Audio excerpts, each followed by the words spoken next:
എൻ്റെ കാര്യങ്ങൾ നടത്താൻ, അത് ഒരു കുറവും കൂടാതെ നടത്തിത്തരാൻ എനിക്ക് ശക്തി ഉണ്ടായി എന്നുള്ളതാണ്.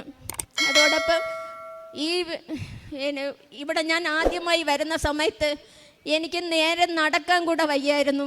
കാരണം നിലത്തിരിക്കാൻ പറ്റില്ല, മുട്ടുകുത്താൻ പറ്റില്ല, ബസ്സിലൊന്നും കയറാൻ പറ്റില്ല. അങ്ങനെയൊക്കെ ഉള്ള ഒരുപാട് ആരോഗ്യ പ്രശ്നങ്ങൾ നേരിടുന്ന ഒരു വ്യക്തിയായിരുന്നു ഞാൻ. പക്ഷേ ഇപ്പം ഞാൻ ഒരു മരുന്ന്, ഒരു 5 പൈസയുടെ മരുന്ന് ഞാൻ വാങ്ങി കഴിക്കുകയോ ഒന്നും ചെയ്തിട്ടില്ല. അതുപോലെ ബ്ലീഡിങ് ഉണ്ടായിരുന്നു. അപ്പോഴൊക്കെ ഞാൻ പറഞ്ഞു, എനിക്ക് അമ്മ മാറ്റി തരുന്നെങ്കിൽ തന്നാൽ മതി, എനിക്ക് അവിടെ നിന്ന് എനിക്ക് രോഗസൗഖ്യം തരണം.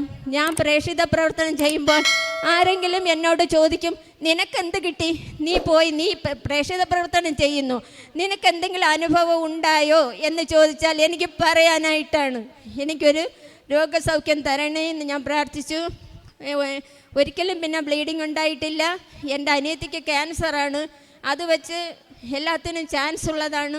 എങ്കിലും അതിനൊന്നിനും ഇടയാക്കാതെ എന്നെ ആ രോഗസൗഖ്യം തന്ന് അമ്മയും തിരുക്കുമാരനും എനിക്ക് സൗഖ്യം തന്നു. അതോടൊപ്പം ഈ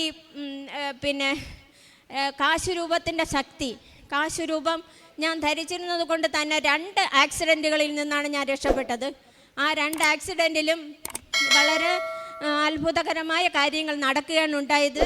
കാറിൽ യാത്ര ചെയ്യുമ്പോൾ ഒരു കുത്തനെയുള്ള ഒരു കുത്തിറക്കത്തിൽ കാറ് പോയി. അതൊരു ചാനലിലോട്ട്, വെള്ളം ഒഴുകുന്ന ചാനലിലോട്ടായിരുന്നു.